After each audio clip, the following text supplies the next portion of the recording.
Bendito sea nuestro Dios. Bienvenidos, hermanos, una vez más al curso El Tabernáculo de David. Pidamos al Señor su bendición, por favor. Padre, gracias te damos por la oportunidad que nos das de estar juntos una vez más. Te pedimos tu bendición para esta clase, que podamos continuar entendiendo tus propósitos eternos y la revelación del tabernáculo de David se pueda hacer real en nuestra vida. Padre, gracias porque eres un Dios bueno y maravilloso. Danos entendimiento y sabiduría y la gracia para vivir a la luz de tu rostro. En el nombre de Jesús te lo pedimos, Señor. Amén y amén. David, el hombre conforme al corazón de Dios, encontró que el propósito de Dios era que su pueblo morara en el santo monte de Sión. La visión de Sión, hermanos, no fue algo que comenzó con David. Dios ya había revelado su plan a sus siervos. Por favor, Éxodo capítulo 15, versículo 17, revela cómo claramente Moisés recibió entendimiento acerca de la visión de Dios. Éxodo 15, 17 dice: tú los introducirás y los plantarás en el monte de tu heredad, en el lugar de tu morada que tú has preparado, oh Jehová, en el santuario que tus manos, oh Jehová, han afirmado. Quisiera hacer énfasis en la palabra que tú has preparado. Amados, el cumplimiento del propósito de Dios en nuestras vidas no puede ser alcanzado por esfuerzo humano. No puede ser alcanzado por voluntad propia. Tiene que haber intervención divina. No será posible hacerlo en nuestras propias fuerzas. Salmo 138:8 dice: Jehová cumplirá su propósito en mí. Oh Jehová, no desampares las obras de tus manos. Es nuestro Dios quien va a cumplir su propósito en nosotros. Hebreos, en el capítulo 12, versículo 2, nos dice que hay que poner nuestros ojos en Jesús, el autor y consumador de la fe. Esto significa que es nuestro Dios quien va a hacer la obra en nosotros. Nuestra parte es creerle. Nuestra parte es permitir que Él haga esa obra en nosotros. Claro, los desafíos son inalcanzables. Honestamente, para la humanidad es imposible alcanzar el propósito de Dios. Pero lo que es imposible para los hombres, posible es para Dios. Quisiera mencionar algo que me llama mucho la atención. ¿Se acuerdan que el maligno fue echado del santo monte de Sión? Es interesante que ahora nuestro llamamiento sea el ser sacerdotes del lugar santísimo y ocupar el lugar que Lucifer, que Luzbel tenía. Dios nos va a desafiar. Y el desafío del Señor a mí me impresiona. Quiero mostrarte primero el desafío a Israel. Este verso en lo particular a mí me da mucha esperanza. Jeremías capítulo 3, por favor, versículo 14. Mira lo que la palabra de Dios dice: convertíos, hijos rebeldes, dice Jehová, porque yo soy vuestro esposo. Y os tomaré uno de cada ciudad y dos de cada familia, y os introduciré ¿en dónde? En Sión. ¿Habrá aquí alguien que de vez en cuando ha sido rebelde? Hermanos, calificamos, hermanos. Por su gracia y misericordia podemos recibir perdón y Él podrá introducirnos en Sión. Por favor, no se sientan mal, pero no están aquí por ser buenas gentes. La Biblia dice que Dios escogió ¿a quién? A lo vil y menospreciado, a lo que no es, para deshacer lo que es. Así que, hermanos, no es por nuestra habilidad. Él es el que se llevará toda la gloria y la alabanza. Amén. Así que por favor, no te sientas defraudado, no te sientas descalificado, porque descalificado ya estamos, hermanos. Lo que necesitamos es que a estos ciegos Dios les dé vista. Amén. Y que Él por su gracia nos dé entendimiento para proseguir al premio del supremo llamamiento de Dios en Cristo Jesús. Éxodo capítulo 15, versículo 13. Condujiste en tu misericordia a este pueblo que redimiste. Esta es una profecía que está en el cántico de Moisés. Lo llevaste con tu poder ¿a dónde? A tu santa morada. Así que es Dios quien llevará a su pueblo al santo monte de Sión. Moisés recibió la revelación, pero también el escritor a los hebreos entendió que somos llamados al monte de Sión. Por favor, Hebreos capítulo 12, versículos 22. Sino que os habéis acercado, ¿a dónde? Al monte de Sión, a la ciudad del Dios vivo, Jerusalén la celestial, a la compañía de muchos millares de ángeles. De manera personal me siento muy emocionado cuando la Biblia empieza a encajar de manera maravillosa y perfecta. Es extraordinario cómo la Biblia se encaja a sí misma y se complementa. Ojo en esto. ¿Quién es el camino? ¿Estás de acuerdo conmigo? ¿Quién es la verdad? ¿Se acuerdan lo que dijo Jesús en Juan 14:6? Y Jesús le dijo: yo soy el camino, la verdad y la vida. Nadie viene al Padre si no es por mí. Así que ese verso establece que el propósito de Dios no es el cielo, ¿cierto? El propósito de Dios es el Padre. ¿Se acuerdan que ya leímos en Juan capítulo 17 del 20 en adelante que la meta es ser uno con el Padre y con el Hijo? Ahora escuchen esto. Hermanos, ¿quién es la palabra? Según Juan capítulo 1 versículo 1, en el principio era el verbo era con Dios y el verbo era Dios, y ese verbo es el Logos. Según Juan capítulo 1 verso 14, y aquel verbo se hizo carne y habitó entre nosotros y vimos su gloria como del unigénito lleno de gracia y de verdad. Así que Jesucristo es la palabra que se hizo carne. Jesucristo es el camino a Sión. Miren este verso, Salmo 43:3.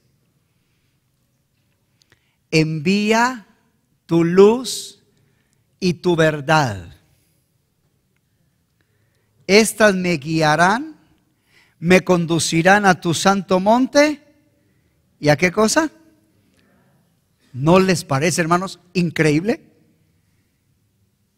Envía tu luz. ¿Quién es la luz? Juan capítulo 8, versículo 12. Y Jesús les dijo: yo soy la luz del mundo. El que me sigue no andará en tinieblas, sino que tendrá la luz de la vida. Envía tu luz y tu verdad. ¿Quién es la verdad? Es Cristo. ¿A dónde conduce Cristo? A Sión, al Padre. Bendito Dios, ¿verdad? Hermano, esto es bien importante, porque nosotros necesitamos enseñarle a nuestros hijos, a aquellos a quienes discipulamos, a los que Dios nos permita. Necesitamos enseñarles que la salvación no es la meta. La salvación es el inicio de la carrera, que la meta es el Padre. A veces nosotros no entendemos ciertas palabras. Por ejemplo, Juan capítulo 14, versículo 3. Y si me fuere y os preparare lugar, vendré otra vez y os tomaré a mí mismo, para que, subraya, donde yo estoy, vosotros también estéis. Yo les pregunto, ¿a dónde estaba Jesucristo? ¿De qué estaba hablando él? Juan capítulo 14, Él lo revela. Versículo 20. Mira qué lindo. En aquel día vosotros conoceréis que yo estoy en el Padre. ¿A dónde quiere Jesucristo que estemos? En el Padre. Hermanos, es diferente la experiencia del nuevo nacimiento a ser morada de la gloria de Dios. Es distinto. Cuando una persona nace de nuevo, el Espíritu Santo llega a morar en el espíritu del hombre e imparte la naturaleza divina y produce el nuevo nacimiento. Pero esa no es la experiencia de morada. Llegar a ser morada del Padre y del Hijo es cuando la persona madura y llega a obedecer todos los mandamientos de Dios. Juan capítulo 14, versículo 23. Mira lo que dice la Biblia. Respondió Jesús y díjole: el que me ama, mi palabra guardará, y vendremos a él y haremos morada con él. Necesito hacer un pequeño paréntesis en este momento. Amados, es necesario crecer espiritualmente. Necesitamos dejar la niñez espiritual. Solo lo voy a mencionar. La Sulamita revela los 3 niveles de amor que la iglesia de Jesucristo debe de experimentar y crecer. ¿Sabes qué? El primer nivel de amor, la Sulamita dice, cuando ella se expresa, ella dice: mi amado es mío y yo soy suya. Él apacienta entre lirios. El primer amor es un amor centrado en mí mismo. La Biblia dice que nosotros le amamos porque Él nos amó primero. Cuando una persona llega a Jesucristo, Jesucristo es tan bueno que la salva, la perdona, la limpia, la bendice, y debido al amor derramado en la cruz del Calvario, la persona responde a ese amor. Entonces la Sulamita dice: mi amado es mío. Este amor es: Señor, sálvame. Señor, cuídame. Señor, transfórmame. Señor, perdóname. Pero el enfoque soy yo. Un niño lo que busca es la bendición. Aquellas personas o aquellas iglesias que tienen como visión el ser bendecidos, que tienen como visión que las personas reciban los beneficios de Dios, y esa es su visión, es una visión de niños espirituales. Cuando la Sulamita crece, ella cambia y ella dice: yo soy de mi amado y mi amado es mío. En el segundo amor es el amor de joven que ya entendió y él rinde su vida al servicio de Dios, pero todavía está interesado en las bendiciones de Dios, porque dice: yo soy de mi amado, yo te sirvo, pero mi amado es mío. ¿Habrán escuchado ustedes iglesias donde dicen: usted siembre para cosechar? Y las personas dicen: prueben a Dios. Hermano, eso es bíblico. La Biblia dice que si nosotros probamos a Dios con nuestros diezmos, así dice la Biblia, Él va a abrir las ventanas de los cielos. Pero cuando una persona quiere obedecer la palabra de Dios para recibir los beneficios de la palabra, solo muestra que está interesado en obedecer para su propio beneficio, no para agradar el corazón de Dios. El segundo nivel entonces de crecimiento espiritual es una persona que sirve pero quiere ser bendecido. La iglesia necesita dar un paso más de madurez y llega a decir: yo soy de mi amado y en mí Él tiene contentamiento. La madurez es una iglesia que vive para agradar y complacer el corazón del Padre. Esa es la iglesia que necesitamos tener. ¿Por qué menciono esto? Porque para poder llegar a experimentar el sacerdocio del lugar santísimo, vamos a necesitar a morir a nosotros mismos.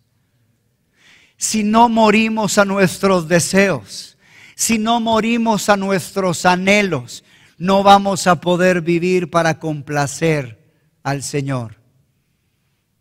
No se puede servir a dos señores, porque o se amará a uno o se aborrecerá al otro, o se estimará a uno o se menospreciará al otro. Debe de llegar el día donde nuestro único anhelo y deseo sea amar y complacerle. ¿Por qué menciono esto? Porque ahora se van a dar cuenta qué fue lo que pasó en Pablo para poder llegar al nivel donde él llegó. Filipenses capítulo 3, versículo del 8 al 9. ¿Se acuerdan que estamos hablando de llegar a ser uno y ser morada con el Padre y con el Hijo? Miren lo que dice Pablo. Pablo dice en el versículo 8: y ciertamente aún estimo todas las cosas, ¿como qué? Como pérdida. Por favor, observen el verso. ¿Qué fue lo que hizo que Pablo perdiera el amor por todo?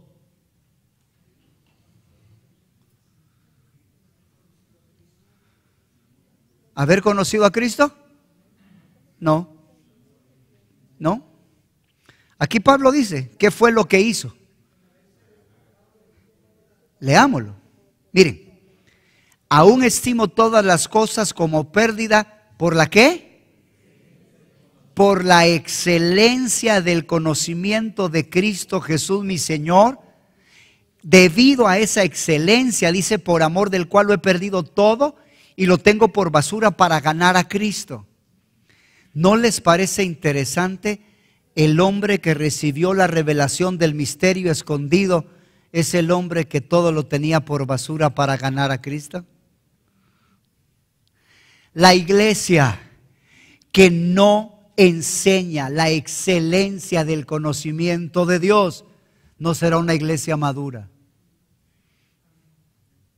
Si las iglesias se limitan a enseñar bendiciones, si las iglesias se limitan a enseñar servicio, pero no llegan a profundizar en la excelencia del conocimiento de Dios, esa iglesia no va a madurar. Por eso hablamos en el versículo al inicio de nuestro mensaje, que el misterio escondido fue dado por Dios para la obediencia, la fe a las naciones. Si las personas no tienen visión, van a preferir ser doctores que siervos de Dios. Una iglesia que no tiene visión va a preferir tener orfanatorios que llegar a ser sumo sacerdote. Y no estoy, por favor, en contra de orfanatorios y de obras sociales.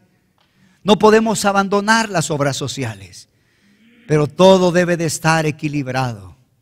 Necesitamos esa excelencia del conocimiento de Cristo Jesús. Benditos ustedes que están siendo desafiados a un estándar más elevado y conocer al Señor, no solo como el Salvador. Pablo recibe esa revelación de la excelencia del conocimiento. Amados, ¿se acuerdan qué les dije yo que significaba esa plancha de oro del propiciatorio? Era la revelación de la ¿qué? De la misericordia de Dios. El hombre necesita conocer los misterios. Dios me inquietó cuando en Colosenses capítulo 1 versículos 19 y 20 habla que Jesucristo vino a la tierra para reconciliar las cosas que están en los cielos como las que están en la tierra. Dios trajo mi atención a ese verso, porque muchas veces nosotros solamente nos enfocamos en la obra de la tierra, pero la Biblia dice que Jesús vino para reconciliar las cosas que están en los cielos como en la tierra. porque el cielo fue profanado. El santuario en el monte de Sión fue profanado y Jesucristo tuvo que bajar a la tierra para derramar su sangre y luego con su sangre limpiar los cielos. Cuando nosotros tenemos entendimiento de los planes de Dios, cuando nosotros tenemos entendimiento del corazón de Dios, cuando nosotros llegamos a conocer a niveles que no lo conocen los niños, a ese nivel detrás del velo, es cuando uno pierde el amor por todas las cosas de esta tierra. Y eso fue lo que le pasó a Pablo. Pablo, al recibir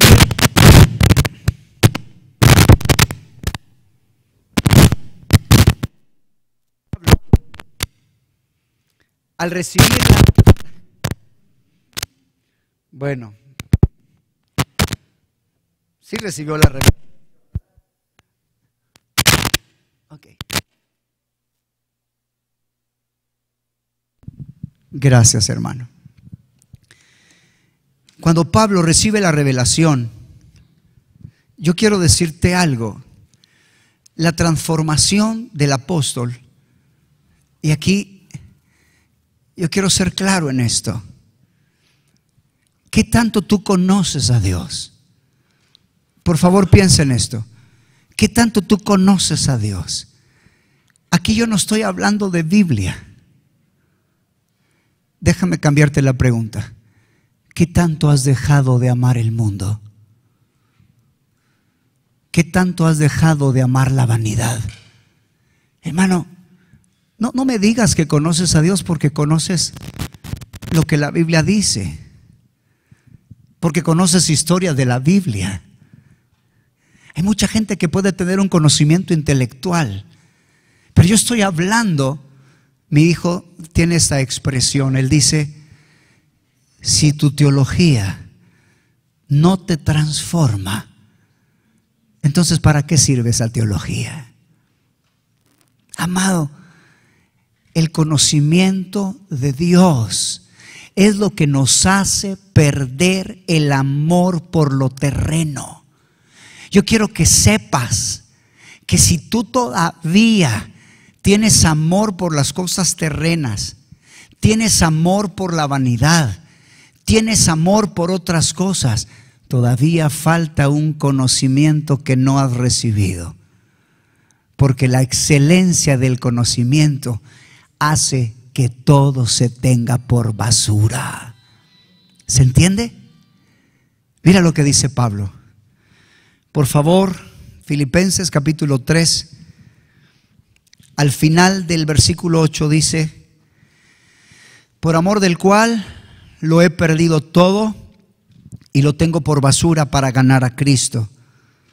Y aquí está el deseo de Pablo: y ser hallado en Él.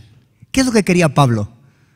Estar en Cristo, ser uno con el Padre y ser uno con el Hijo.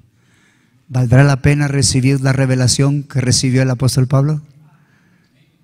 Hermanos, qué compromiso. Por favor, 1 Corintios capítulo 4 versículo 1. Dice la Biblia: téngannos los hombres, ¿cómo qué? Por servidores de Cristo y administradores de los misterios de Dios. Es nuestro deber enseñarle a las personas a conocer los propósitos eternos de Dios. Y si el Señor te da entendimiento y por su gracia aprendes a explicar la excelencia del conocimiento, serás un instrumento de Dios para que muchos se aparten de la iniquidad por la excelencia del conocimiento del Señor Jesús. Aleluya. Bendito el Señor. Continuemos. David experimentó las 3 unciones. Hermano, la primera unción, 1 de Samuel 16:13, fue en casa de su padre. Y esta unción le capacitó para vencer a Goliat. La segunda unción segunda de Samuel 2, del 1 al 4, fue ungido en Hebrón y él fue capacitado para reinar sobre Judá. La tercera unción, segunda de Samuel 5, del 3 al 5, también fue en Hebrón y lo capacitó para reinar en el monte de Sión. La primera unción, ¿para qué lo capacitó? Para vencer a Goliat. La segunda, ¿para qué lo capacitó? Para reinar en Judá. La tercera, ¿para qué lo capacitó? Para reinar en el monte de Sión. Hermano, ¿será que Dios nos ha ungido para vencer y reinar? Es así. Es así. Necesitamos entonces tener entendimiento. Segunda de Pedro, capítulo 3, versículo 18, por favor. Las personas muchas veces creen que con ser salvos ya lo han alcanzado todo. Y no se dan cuenta, que todas las experiencias son instantáneas, pero también son progresivas. Dice segunda de Pedro, capítulo 3, verso 18. Antes bien, creced en la gracia y el conocimiento de nuestro Señor Jesucristo. Hay que crecer en la gracia y ¿qué más? En el conocimiento. Así que hablemos de crecer en la unción que nos corresponde a nosotros como cristianos. La primera unción que a nosotros nos corresponde es el bautismo en el Espíritu Santo. Por favor, anota Hechos capítulo 1, versículos 5 y 8. Y para esto voy a necesitar tu atención porque necesito que comprendas un principio muy doctrinal, pero muy importante. Según este verso, dice la palabra de Dios, porque Juan ciertamente bautizó con agua, mas vosotros seréis bautizados con el Espíritu Santo dentro de no muchos días. Esto lo está diciendo Jesús. Verso 8. Pero recibiréis poder cuando haya venido sobre vosotros el Espíritu Santo y me seréis testigos en Jerusalén, en toda Judea y en Samaria y hasta lo último de la tierra. ¿Sabes que muchas personas no crecen espiritualmente porque no hablan en lenguas? Y déjame explicarte. Quiero hablar acerca de eso. Muchas personas creen que han recibido el bautismo en el Espíritu Santo y solo dicen un par de palabras. Solo tal vez brabashkata y nada más. Y no han entendido que para poder crecer espiritualmente, para poder entender la palabra de Dios, para poder ser guiado por el Espíritu Santo, es necesario hablar en nuevas lenguas. Las personas no han tenido entendimiento muchas veces en esta área. Por favor, considera conmigo Ezequiel capítulo 36, versículo 25 al 27. Aquí está hablando de la obra que el Señor quiere hacer en el nuevo pacto, que tiene que ver con el tabernáculo de David. Según el verso, desde el verso 25, mira lo que dice la palabra de Dios. Esparciré sobre vosotros agua limpia y seréis limpiados de todas vuestras inmundicias y de todos vuestros ídolos os limpiaré. Os daré corazón nuevo y pondré espíritu nuevo dentro de vosotros. Quitaré de vuestra carne el corazón de piedra y os daré un corazón de carne. Pondré dentro de vosotros mi espíritu y haré que andéis en mis estatutos y guardéis mis preceptos y los pongáis por obra. Escuchen, en el verso 26, cuando dice pondré espíritu nuevo, está hablando del nuevo nacimiento. Pero en el versículo 27, cuando dice pondré dentro de vosotros mi espíritu, está hablando del bautismo en el Espíritu Santo. Y esa causa del bautismo en el Espíritu Santo, que Dios va a poder ayudarnos a andar en sus mandamientos y guardar sus preceptos. quiero demostrar lo que estoy diciendo, porque muchas personas no han entendido la importancia del bautismo en el Espíritu Santo y ellos hablan en lenguas allá cuando se sienten emocionados en el momento de la adoración o cuando se sienten afligidos y angustiados en un momento de tribulación, en lugar de vivir orando en lenguas. Hermanos, ¿se imaginan que el apóstol Pablo les dice: yo hablo lengua mucho más que todos vosotros? ¿Qué cantidad de lenguas hablaba Pablo?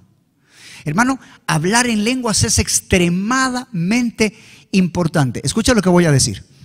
La promesa del Padre de enviar el Espíritu Santo es el bautismo en el Espíritu Santo. Lee, por favor, Lucas capítulo 24, verso 49. Y he aquí, yo enviaré la promesa de mi Padre sobre vosotros, pero quedaos vosotros en la ciudad de Jerusalén hasta que seáis investidos ¿de qué?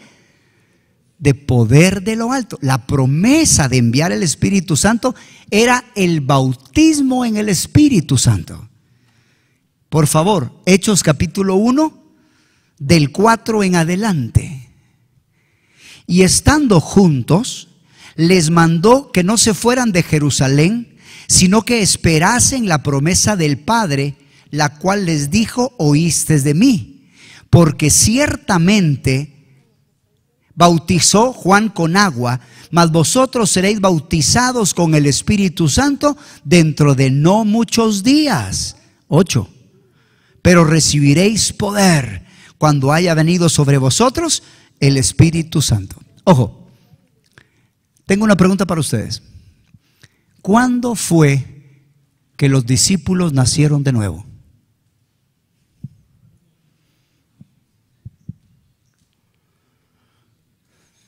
¿Cuándo fue que los discípulos nacieron de nuevo? Hermano, los discípulos no nacieron de nuevo en Pentecostés. En Pentecostés ellos fueron bautizados por el Espíritu Santo. ¿Sabes cuándo nacieron de nuevo ellos? Ellos nacieron, ¿cuándo? No. Ellos no nacieron cuando aceptaron el llamado de Dios, porque Jesús no había muerto. Y nadie, ahí lo dijo. ¿Cuándo? Gracias, hermano. Cuando Jesús resucita, ellos estaban encerrados. Eso lo dice Juan capítulo 20. Y dice la palabra, hermano, esto es bien importante, porque si tú no entiendes, hermano, yo he estado con personas que no le hallan importancia al bautismo en el Espíritu Santo, pero tú los miras y no han crecido espiritualmente. Tú los miras y no logran vencer ataduras. A las personas dicen: no, yo no necesito el bautismo en el Espíritu Santo si yo les sirvo. Pero si tú los miras, son niños espirituales. No se mira la obra de Cristo que hayan crecido en algunos de ellos, no todos, ¿verdad? Porque no han comprendido la importancia. Hermanos, Jesús les dijo, se les presenta y les dice: paz a vosotros. Bueno, creo que es muy importante, mejor leámoslo. Juan capítulo 20, versículo 21 y 22. Aquí está el momento en que ellos nacen de nuevo. Pero por favor recuerden, ¿se recuerdan que Jesús dijo que para enviar el Espíritu Santo el primero tenía que irse? ¿Verdad que les dijo: os es necesario que yo me vaya? Ya lo vamos a ver. Él les dijo: para poder yo enviarles el Espíritu Santo, tengo que irme. Esta experiencia es antes de subir al cielo. Y dice en el versículo 21, entonces Jesús les dijo, ellos estaban encerrados, y dice, les dijo otra vez: paz a vosotros, como me envió el Padre, así os envío yo.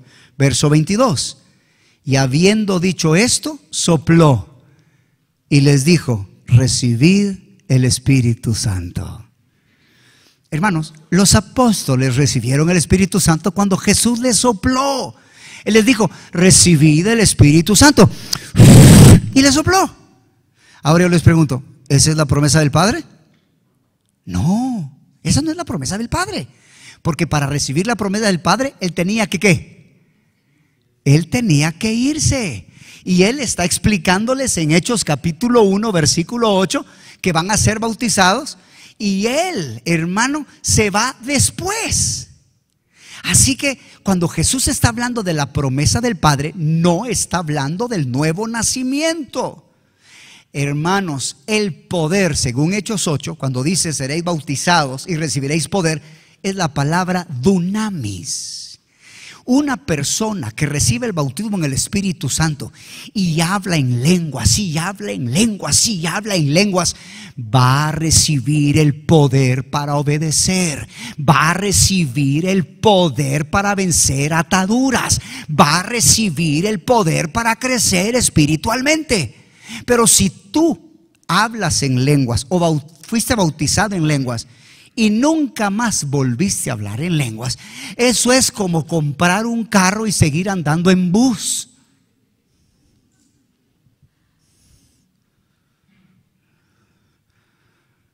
¿Se entiende? Hermano, yo les digo a la gente, a ver, hermano, quiero oír tu lengua. Y les pregunto, a ver, quiero oír tu lengua. Porque la gente como que siente que es algo. Hermano, no, el hablar en lenguas debe ser completamente natural. Tú deberías poder hablar. Claro, a mí me gustaría oírte las lenguas. No es repetir lo mismo. Si tú repites lo mismo, solo dices rampa, rampa, rampa, y de rampa no pasas. Eso no son lenguas. Debe ser fluido. Y katash kandara bakaya torolo brobosta para bastish. Necesitamos el bautismo en el Espíritu Santo, porque eso es lo que te va a dar el poder para poder avanzar. Ya vamos a ver que son 3 unciones. Hermano, esta es la primera. Esta es la primera. Para poder ser sacerdotes del lugar santísimo, tenemos que recibir las 3 unciones, y esta es la primera. Hay ciertos platos que me gustan. Y llegó alguien a cocinar a mi casa y mi esposa le dijo que le gustaba cierto platillo, así que me lo prepararon. Pero dijo esta persona: no, eso está demasiado líquido, echémosle esto otro, echémosle esto otro. Y cuando llegué, ¿qué creen? ¿Era mi platillo? No, yo no, ese no es mi platillo, me le cambiaron la receta. ¿Tú crees que para conquistar el monte de Sión debemos hacer nuestra propia receta? ¿O hay que seguir la receta de Dios?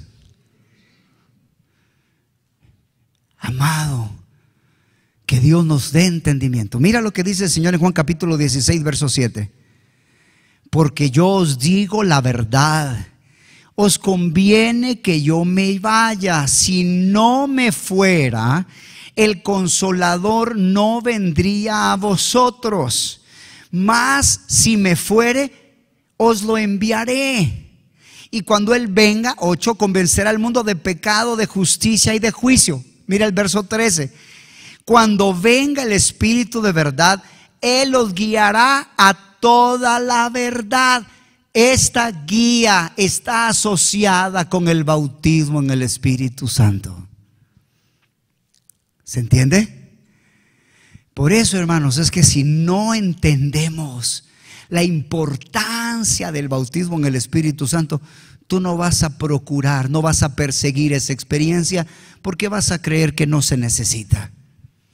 Pero si entiendes que está asociada con el poder para testificar, para crecer, anota por favor Judas capítulo 1 verso 20. Mira lo que dice la Biblia, por favor. Eso es lo que dice la palabra de Dios. Pero vosotros, amados, edificando sobre vuestra santísima fe, orando en el Espíritu Santo. Cuando nosotros oramos en nuevas lenguas, es el Espíritu Santo que ora por medio de nuestro espíritu. Y entonces crece la fe. ¿No es interesante que cada avivamiento esté alrededor del bautismo en el Espíritu Santo? Miremos ahora la segunda unción. Esta era la primera unción. ¿Te acuerdas que David tuvo las 3 unciones, verdad? Vamos a la segunda unción. Lucas capítulo 4, versículo 18 al 20. Esta es una de las 7 unciones está representado en el candelabro de 7 brazos. Verso 18: el Espíritu del Señor está sobre mí, por cuanto me ha ungido para dar buenas nuevas a los pobres. Esta no es la unción, hermano, la primera unción, porque la primera unción es poder para testificar. ¿Se acuerdan Hechos 1:8? La primera unción es poder para ser testigos. Esta es otra unción. Dice: por cuanto me ha ungido para dar buenas nuevas a los pobres, me ha enviado para sanar a los quebrantados de corazón, a pregonar a los cautivos libertad, vista a los ciegos, poner en libertad a los oprimidos, predicar el año agradable del Señor. Y dice la Biblia que enrollando el libro, lo dio al ministro, se sentó, los ojos de todos en la sinagoga estaban fijos en él, y comenzó a decirles: hoy se ha cumplido esta escritura delante de vosotros. La segunda unción es para que la gente sea libre. Mira por favor el proceso. Hay gente que nunca crece. Lucas 4:18 revela el proceso que un recién convertido debe de llevar. Mira, dice la Biblia que hay que predicar el evangelio a los pobres. Esa es su experiencia de salvación. Leamos 4:18 de Lucas. Dice después: me ha enviado a sanar a los quebrantados de corazón. ¿Cuántas personas, hermanos, están atrapadas en el odio?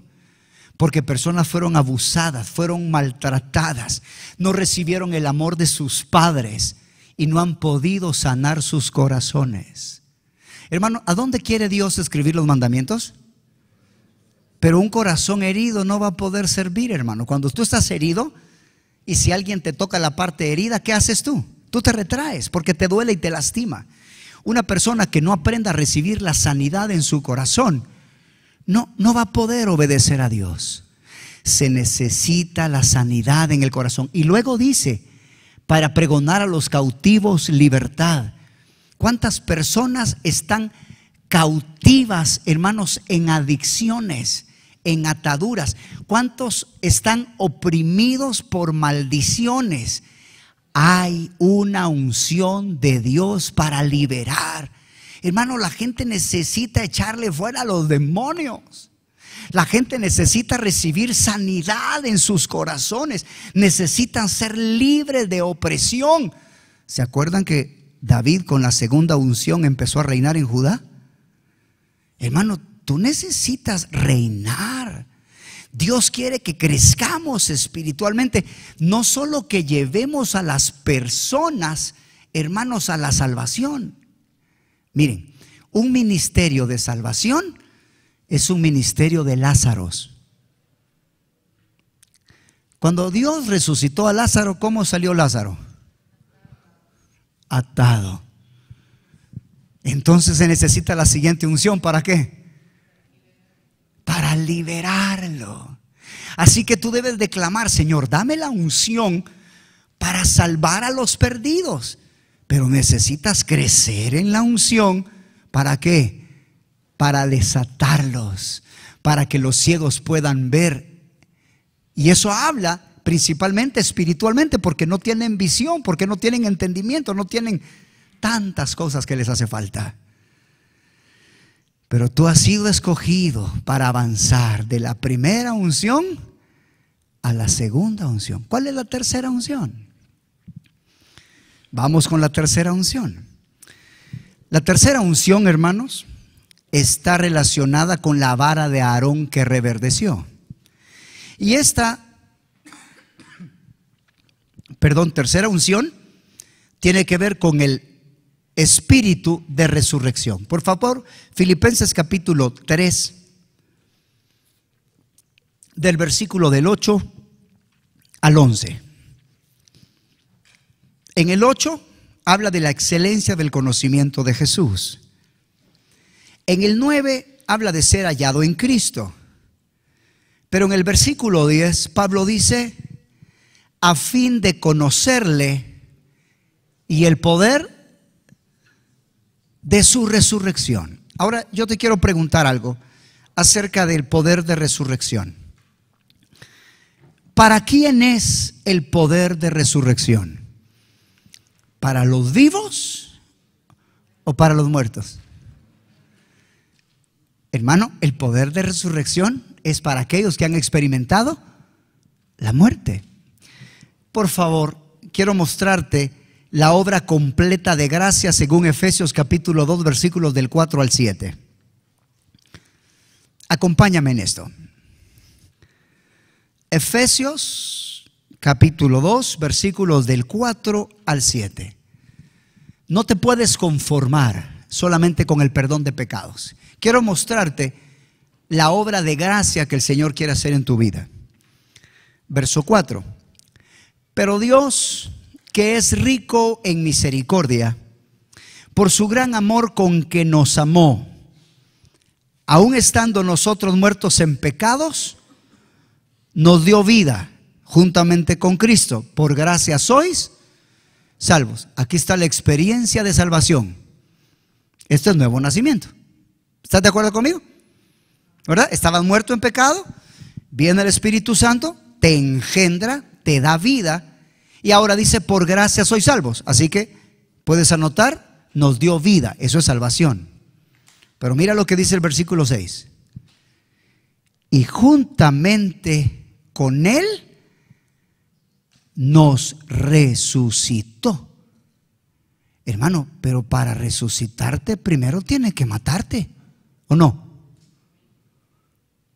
¿Sí o no? Claro. Pero aquí dice juntamente nos resucitó. Bueno, ¿y cuándo fue que nos mató? Pues, hermano, Él nos mató en la cruz con el viejo hombre.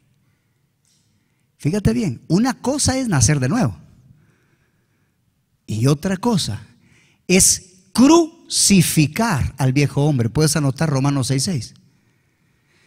Él nos crucifica en la cruz. Eso es Romanos 6:6. Dice, sabiendo, dice la palabra de Dios, que nuestro viejo hombre, dice, juntamente fue crucificado con Él para que el cuerpo sea destruido. Una persona que no pasa por la experiencia de crucifixión no va a poder vencer el pecado. Y el poder de resurrección es para aquellos que pasan la experiencia de la cruz. Ahora vas a darte cuenta por qué muchos en la iglesia no tienen el poder para vencer el pecado. Es porque solo han pasado por la experiencia de salvación, pero todavía no han experimentado el poder de resurrección por cuanto no han pasado por la experiencia de la cruz. Hoy en día hay gente que quiere reinar y quiere mostrar la autoridad de Cristo sin el espíritu de resurrección. Y no pueden tener el espíritu de resurrección a menos que hayan muerto en la cruz con Cristo. Entonces dice Pablo, y juntamente con Él nos resucitó, ojo, y nos hizo sentar en lugares celestiales. ¿Con quién? Eso es Efesios capítulo 2. Versículo 6. Dice, y juntamente nos resucitó y nos hizo sentar en los lugares celestiales con Cristo Jesús. Mira lo que Cristo hace por gracia: salvarte, crucificarte, resucitarte, sentarte. Hermano, yo les pregunto, ¿estamos sentados con Cristo en los lugares celestiales? ¿Sí o no? Mire, hermano, esta es una muy buena pregunta, porque las personas creen que cuando aceptan a Cristo ya lo han recibido todo, y eso es un error, hermano. Eso es un error. Todas las bendiciones en Cristo nos pertenecen, pero hay que recibirlas por fe. Si no peleas la batalla de la fe, no vas a recibir nada, hermano. Si tú no aprendes a crecer y a madurar y a conquistar tu herencia, mi amado hermano, no vas a recibir nada. Efesios capítulo 1, versículo 3. Bendito el Dios y Padre de nuestro Señor Jesucristo, el cual nos bendijo con toda bendición espiritual en los lugares celestiales con Cristo. ¿No es cierto que ya estamos bendecidos con toda bendición espiritual en los lugares celestiales con Cristo? ¿Sí? ¿Entonces ya tenemos todo? No, hermano, no. Las bendiciones se reciben por fe. Déjame ponerte un ejemplo. Y esto es lo que la gente a veces no entiende. La gente cree que como ya Jesús ya lo hizo, ya es real en ti. No, hermano, no es así. Para recibir las bendiciones debes de pelear la batalla de la fe. Ok, primera de Pedro 2:24. Dice la Biblia, mira lo que dice la palabra de Dios: quien llevó él mismo nuestros pecados en su cuerpo sobre el madero, para que nosotros, estando muertos a los pecados, vivamos a la justicia, y por cuya herida, ¿qué dice? Fuiste sanados. ¿Ya fuimos sanados, sí o no? Ok, ¿te enfermas? Bueno, y si ya fuiste sanado, ¿por qué te enfermas, pa? Porque, hermano, el hecho de que Jesús se haya llevado toda dolencia y enfermedad no te hace sano. Bueno, te lo voy a demostrar. A ver, ¿Jesús ya murió por todos los pecadores? ¿Sí? Entonces ya todos los pecadores son salvos. No. Si tú no predicas el evangelio y ellos no creen, si ellos no confiesan, si ellos no reciben la fe, no pueden ser salvos. Hermano, para poder ser salvo hay que recibir la fe para ser salvo, ¿o no? Claro. Así se recibe la salvación, así se recibe cada experiencia. Si la persona no aprende a desarrollar su fe, aunque legalmente estamos crucificados con Cristo, no va a experimentar, hermano, esa bendición. Si la persona no crece en su fe, no va a poder estar manifestando el estar sentado con Cristo. Si la persona no crece en la gracia y el conocimiento, seguirá siendo niño. ¿Sabes qué es lo que debes entender? Que lo que es real en el mundo espiritual, para traerlo al mundo natural, hay que hacerlo por medio de la fe. A ver, Josué, capítulo 6. Mira lo que Dios le dice a través de Josué. Y dice la palabra de Dios del verso 1. Ahora Jericó estaba cerrada, bien cerrada a causa de los hijos de Israel, nadie entraba ni salía. Mas Jehová dijo a Josué: mira, yo he entregado en tu mano Jericó. Subraya la palabra entregado, tiempo pasado. Mas Jehová ha entregado en tu mano Jericó a su rey con sus varones de guerra. Ok, ¿ya los había entregado? Entonces José no tenía que hacer nada. No, hermanos, miren, lo que Dios ofrece, lo que Dios ya hizo, debe de pelearse la batalla de la fe.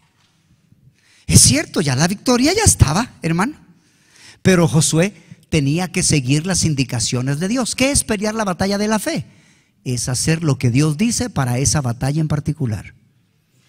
Así que Dios dijo: ustedes deben de dar 6 vueltas, una vuelta cada día, y el séptimo día deben de dar 7 vueltas. Y entonces deben de gritar, y entonces tocar los cuerneros, y entonces los muros caerán. ¿Y se cayeron los muros? Sí. Hermano, así es como funcionan las cosas.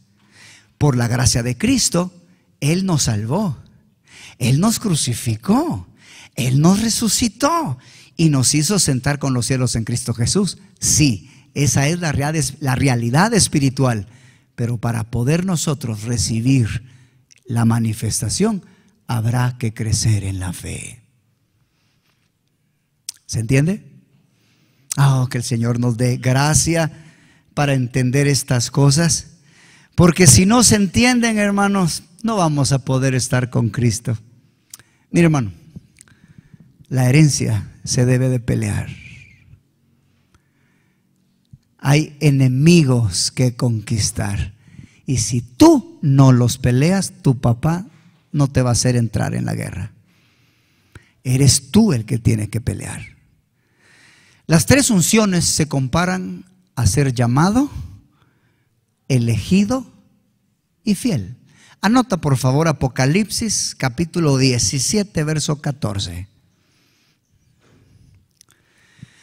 No todos podrán estar cerca de Jesucristo. Para eso se necesita las tres unciones, los tres niveles de crecimiento. Pelearán contra el Cordero y el Cordero los vencerá, porque Él es Señor de señores y los que están con Él, ¿cómo son? Son llamados, elegidos y fieles. Hermano, no todos van a poder estar con Cristo. Hay que ser llamado, elegido y fiel. A ver, yo les pregunto, hermano, ¿y cuando Jesús murió en la cruz, no dijo Él consumado es? Sí, hermano, Él ya lo hizo todo. Ahora quien debe de crecer en la fe somos nosotros. Lee Hebreos capítulo 12, versículo 2. ¿Cómo le llama a Jesús? El autor y el ¿qué? Hermano, es tu responsabilidad crecer. ¿Puedo repetirlo? Es tu responsabilidad crecer. Efesios capítulo 4, versículo 13. Hasta que todos lleguemos a la unidad de la fe, a la medida del varón perfecto, a la estatura de la plenitud de Cristo. Cuando una persona es salva, es una nueva criatura. Segunda de Corintios 5, 17. De modo que si alguno está en Cristo, nueva criatura es. Las cosas viejas pasaron y aquí todas son hechas nuevas. Es un bebé en Cristo. Apenas si ha recibido la fe. Efesios 2, 8. Por gracia sois salvos por medio de la fe, y esto no de vosotros, pues es un don de Dios, no por obras para que nadie se gloríe. Pero mira que dice segunda de Pedro capítulo 1, versículo 5. Dice la palabra de Dios: vosotros también, poniendo toda diligencia, añadid a vuestra fe virtud, a la virtud conocimiento, al conocimiento dominio propio, al dominio propio paciencia, a la paciencia piedad, a la piedad afecto fraternal, al afecto fraternal amor. Tú eres el responsable para crecer. Por eso necesitas entender todas estas cosas, para decirle: Señor, dame el bautismo en el Espíritu Santo. Señor, dame la unción del Espíritu del Señor. Señor, dame el espíritu de resurrección. Por eso es importante que conozcas el viaje de Israel, para que le digas al Señor: Señor, yo me encuentro en esta parte de la caminata, llévame más allá. Por eso es importante el tabernáculo de Moisés, para que tú sepas si eres niño, joven o padre, en qué parte estás, cuál mueble te falta. Por eso necesitas el tabernáculo de David, para que sepas cuál es la visión de Dios, hacia dónde debes de proseguir, y que Dios te llame la atención, porque dice, como el canto que cantamos: atráeme y en pos de ti correremos. Oh, que el Todopoderoso nos ayude a ser llamados, elegidos y fieles. Pero ¿sabes qué dice la Biblia? Muchos son los llamados, pocos los elegidos. ¿Por qué? ¿Por qué son muchos los llamados y pocos los elegidos? Hermano, los requerimientos para cada nivel son mayores. No es lo mismo lo que se le pide a un niño que lo que se le pide a un joven. No es lo mismo lo que se le pide a un joven como lo que se le pide a un padre espiritual. Es cierto, con una sola ofrenda, dice Hebreos, hizo perfecto para siempre a los santificados. Es cierto, el sacrificio de Cristo Jesús, hermano, es suficiente para llevarnos a la madurez. Pero eso no significa que vamos a llegar a la madurez desde el día en que aceptamos a Cristo. No, hermanos. Primera de Corintios capítulo 3, versículo 1. Mira lo que dice la palabra de Dios. De manera que yo no pude, hermanos, hablarlos como espirituales, sino como a carnales, como a niños en Cristo. Os di a beber leche y no vianda porque aún no eras capaces, ni sois capaces todavía, porque sois ¿qué? Carnales. No habían crecido. ¿Qué es lo que dice la Biblia acerca de los escogidos? Muchos son los llamados, pocos los escogidos. Por favor, Isaías 48:10. En un momento de mi vida llegué a pensar que el desierto era del diablo, y así me lo habían enseñado. Yo llegué a ese punto donde conquista, reprende, sé cabeza y no cola. Y yo me levantaba en la mañana a reprender al saltón, al pulgón, a la langosta, al revoltón. Y un día me di cuenta que hablaba más del diablo que de Dios. Me ponía la armadura y cada día me ponía el casco de la salvación, la coraza de la justicia, el cinturón de la verdad, los zapatos del apresto del evangelio. Y el siguiente día decía, bueno, ya tengo que ponérmelo otra vez o ya me la puse. ¿Y se le quita uno en la noche o no se le quita? Y entré en un montón de dudas. Pero yo caminaba en esa palabra. Pero Dios, que es grande en misericordia, como Él nos enseña y nos dirige. Quiero que mires quién llevó a Jesucristo al desierto. Mateo capítulo 4, versículo 1. ¿Sabías que nunca llegarás a ser perfecto si no es por medio de la aflicción? Hermano, muchos niños que no son enseñados. Mi esposa fue muy sabia. Antes de ir al supermercado, les decía a mis hijos, miren, vamos a ir al súper. No quiero que hagan esto, no quiero que hagan esto. Y les enseñaba antes de llegar al lugar. Hoy en día no se está enseñando la cruz. No se está enseñando a padecer, no se está enseñando a morir por Cristo. Y eso está condenando a la gente a una infancia eterna. Andando por ahí una iglesia que dice para de sufrir. Están condenando a las personas a quedarse niños espirituales. Dice la Biblia que Jesús fue llevado por el Espíritu al desierto para ser tentado por el diablo. Dios te va a llevar donde Satanás, porque como joven debes vencerlo. ¿Sabes qué característica tienen los jóvenes? Han vencido al maligno, son fuertes y permanecen en la palabra de Dios. Eso lo dice 1 de Juan capítulo 2 del 12 en adelante. Un joven tiene que vencer al diablo. Un joven tiene que aprender a soportar las aflicciones. Tiene que aprender a soportar el dolor. Porque después de la aflicción y el dolor, un día va a venir la cruz. Y si no aceptan el dolor y la aflicción, jamás serán crucificados. Jamás. Porque ni siquiera aguantan el dolor del desierto. Hermano, la cruz está al final del desierto. Es al final del desierto que se cruza el Jordán, hermano, no antes. Y el cruce del Jordán representa la cruz. Pero si no se preparan a estos niños a sufrir y a padecer, yo no estoy hablando de tenga que sufrir, no, no estoy hablando de eso. Pero sí estoy hablando de un entendimiento. No se puede ser perfeccionado sin aflicción. Lee Hebreos 2:10.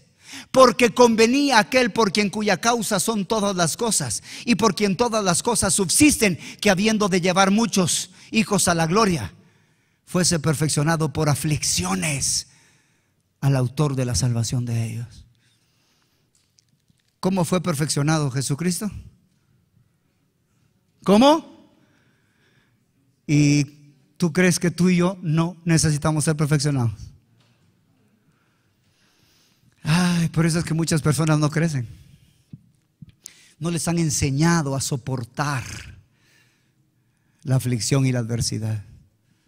tienen el pensamiento de: pero si yo soy un hijo de Dios, ¿y por qué tengo que sufrir? Porque no les han enseñado un evangelio correcto. No existe evangelio sin cruz, ¿o sí? Hermano, yo te pregunto, cuando Jesús dijo: si alguno quiere venir en pos de mí, niéguese a sí mismo, tome su cruz cada día y sígame, ¿será que es para andarla cargando? Y si, hermano, a ver, enséñame tu cruz, mira la mía, ¿te gusta? ¿Para qué es la cruz, hermano? ¿Para qué? Para que el Padre te mate. ¿Y será que quiere matar a su hijo? Si ya lo mató, ahora faltas tú y yo. El problema es no entender el evangelio. El problema es creer que Dios me rescató porque soy la niña de los ojos de Dios. Sí, yo entiendo que soy la niña, pero esa niña debe ir a morir. Yo me acuerdo mi hijo, un día, pues sí creyó que era el Isaac. Y dijo: no, yo he nacido en la bendición de mi padre Abraham. Yo he nacido en la bendición. Y mi esposa tan sabia, ¿verdad? Ok, le dijo: sí eres Isaac, ya es la hora de llevarte al sacrificio, le dijo. ¿Sabes por qué muchas personas no crecen? Isaías 48:10. He aquí te he purificado, y no como a plata. Te he escogido. ¿En dónde? En horno de la aflicción.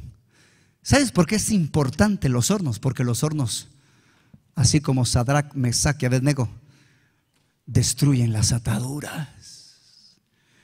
Es necesario aprender a vencer la aflicción. Necesitamos ser escogidos. Qué importancia es la segunda unción, para que soportes el dolor, para que no blasfemes. ¿Saben que las personas que se les enseña un evangelio incorrecto terminan blasfemando? Porque no les responde el Dios que a ellos le predicaron. Entonces abandonan la fe.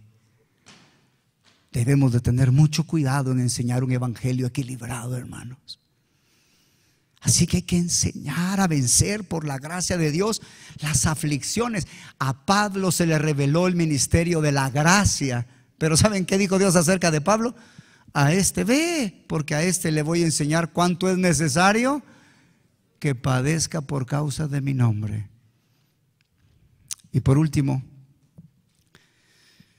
hermano, hay que ser fieles. Hechos 20:24.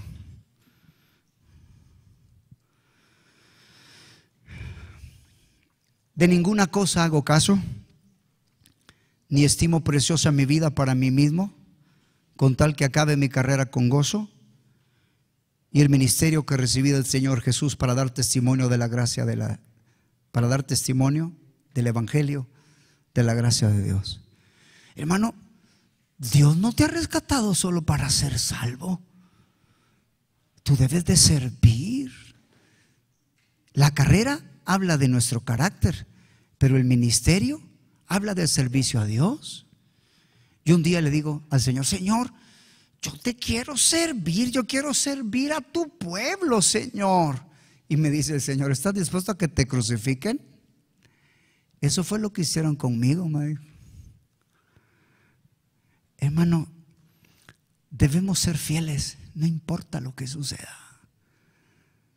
Debemos amarle por sobre todas las cosas. Claro, cuando yo miro todo lo que hay que hacer, digo: Señor, yo no puedo, pero Él sí puede. Él es el Todopoderoso. Hermano, se le dice a Jeremías, capítulo 18 de Jeremías: ve a la casa del alfarero, ahí te haré oír mis palabras. Y dice la palabra que fue, hermanos, y él llegó y vio cómo el alfarero, capítulo 18 de Jeremías, estaba trabajando. ¿No es cierto que nuestro Dios tiene la capacidad de que si la vasija se le quiebra, puede volverla a hacer de nuevo? Hermano, ¿no te has quebrado tú en las manos de Dios? Ay, yo sí, hermano, muchas veces. Pero no renuncies. Deja que Dios siga trabajando en tu vida, hermano. Deja que Dios siga trabajando en tu vida. Quiero terminar con esto. Amado, crees en la palabra de Dios. Hay 3 tipos de palabra que se revelan en el tabernáculo. La fuente de bronce representa la palabra que limpia. Puedes anotar Juan capítulo 15, verso 3. Vosotros limpios estáis por la palabra que os he hablado. Pero tú debes de proseguir, y no solo una palabra que te limpie.